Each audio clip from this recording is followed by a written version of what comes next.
Hi guys, this is Sindhu. Welcome back to our channel.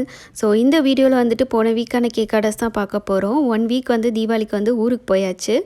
So போன week இருந்து தான் நான் ஆர்டர்ஸ் எடுக்க ஸ்டார்ட் பண்ணியிருக்கேன். அதோட வீடியோஸ் மட்டும் ஆட் பண்ணியிருக்கேன். நாங்கள் பார்த்தீங்கன்னா பெங்களூரில் வந்து கேக் ஆர்டர்ஸ் எடுத்து பண்ணிகிட்ருக்கோம். டோர் டெலிவரியும் பண்ணிகிட்ருக்கோம். நான் டிஸ்கிரிப்ஷனில் வந்து என்னோடய இன்ஸ்டா ஐடி கொடுக்குறேன். அதில் மோர் தென் 700 கேக்ஸ்க்கு மேலே பண்ணியிருக்கோம். அதோட கஸ்டமர் ரிவ்யூஸுமே இருக்குது.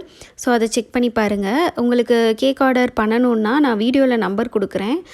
நீங்கள் வந்து மெசேஜ் பண்ணிங்கன்னா நான் மெனு ப்ரைஸ் டீட்டெயில்ஸ் எல்லாமே ஷேர் பண்ணிடுவேன். Birthday cakes, wedding cakes, kids ஃப்ரெண்ட்லியாகவே கேக்ஸும் பண்ணுறோம். எந்த ஒரு ப்ரிசர்வேட்டிவ்ஸும் ஆட் பண்ணாமல் கேக்ஸ் பண்ணுறோம். இதில் வந்து நான் கஸ்டமர் ரிவ்யூஸ்மே ஆட் பண்ணியிருக்கேன். இந்த கேக் பார்த்திங்கன்னா ஒரு 1 kgயில் வந்து ரெக்டாங்கிள் ஷேப்பில் கேக் கேட்டிருந்தாங்க. ஒரு மினிமம் ஃப்ளோரல் டிசைனில் கேட்டிருந்தாங்க. ஸோ அதே மாதிரி செஞ்சு கொடுத்தாச்சு. நீங்களும் கேக் ஆர்டர் பண்ணணுன்னா நான் வீடியோவில் நம்பர் கொடுக்குறேன். அந்த நம்பருக்கு கால் பண்ணியோ மெசேஜ் பண்ணியோ கேக் ஆர்டர் பண்ணுங்கள். நெக்ஸ்ட் வீடியோவில் பார்க்கலாம். டாட்டா.